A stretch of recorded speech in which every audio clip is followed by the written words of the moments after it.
December 27th, 2011. Russ Faria arrives home after running some errands and spending time with friends at around 9:30 p.m. He gets out of his dark blue Ford Explorer and hoists a bag of dog food onto his shoulder. He enters his home, putting the dog food by the door and taking off his jacket as soon as he notices something that would turn his life into a years-long never-ending drama. In this quiet town of Troy, Missouri, neighbors would awaken to knocks on the door by police, asking if they heard anything happen at 130 Sumac Drive. And most would say that they have not heard anything. The question being, what happened on that cold, dark December night? I killed her son. She's on the floor. Oh my God, she's gone.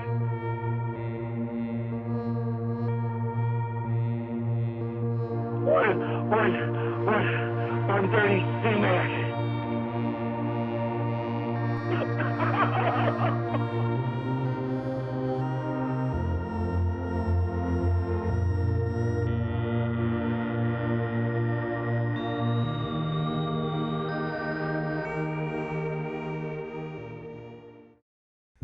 Elizabeth K. Faria, mainly known as Betsy by family and friends, was a former State Farm Insurance employee who would also run her main business, Party Starters, which was a DJ company that would market itself for various events like weddings and birthdays.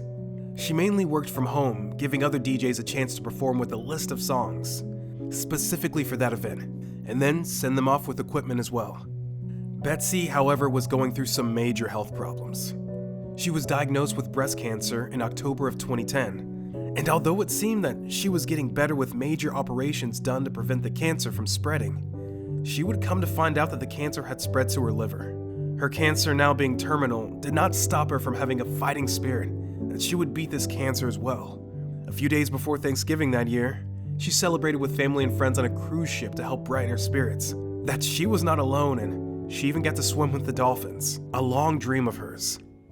Russ told police that he believed that his wife of 11 years committed suicide due to her previous attempt years earlier, and only noticed the giant gash in her arms. Police arrived to find Betsy lying on the floor with a knife sticking out of her neck, which they saw as an indication that this was not a suicide as Russ believed. They also noted that Russ didn't have any moisture or tears in his eyes when they arrived. They then had a chat with him about his events that night and noted that he would be cheerful and laugh about certain topics.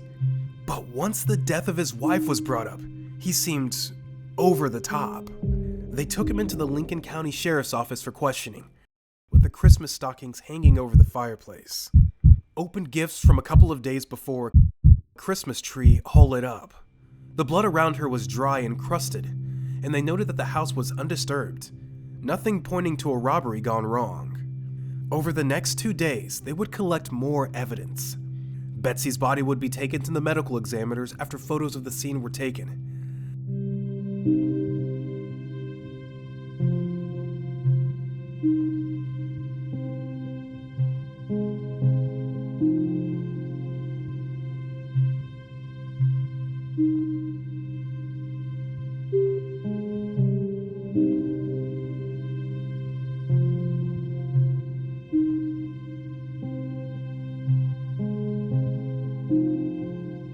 And Russ would begin a series of questioning.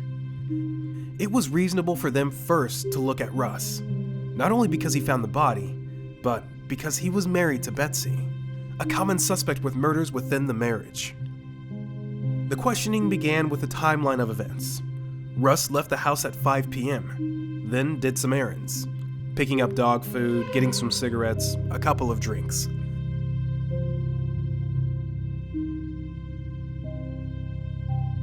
Then headed to his friend's house for game night, which was a usual occurrence. One of the friends couldn't make it that night, so they instead decided to watch a movie, Conan the Barbarian, and after finishing that, started the road, but Russ found it boring. He then left around 9 p.m. and stopped by Arby's for a couple of sandwiches before heading home. Towards the early hours of the morning of the 28th of December, the major case squad came in to relieve the previous detectives. They decided to do a polygraph on Mr. Faria, and Russ was being cooperative with the police.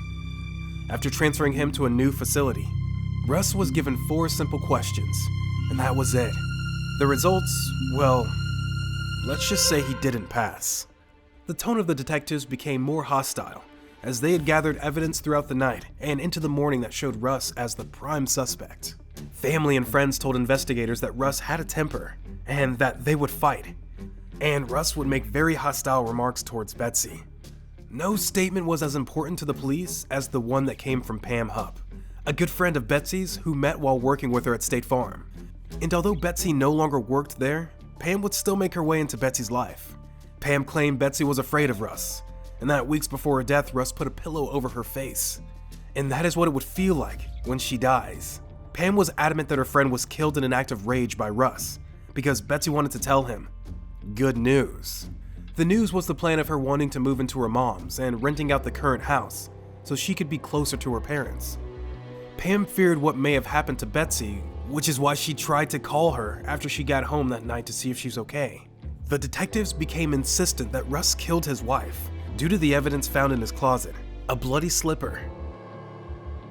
Over 25 times. Oh my God, no. 25 times. Over 25 times. And they're not done yet. They're still counting. The major case squad questioned him for days. God is in this room with us right now. And God knows that I did not do this. He did not back down. I did not do this. I did not do it. Detectives would then find that there was nothing more solid against Russ than the accounts given by Betsy's best friend Pam. He eventually stopped talking to investigators, asking for a lawyer.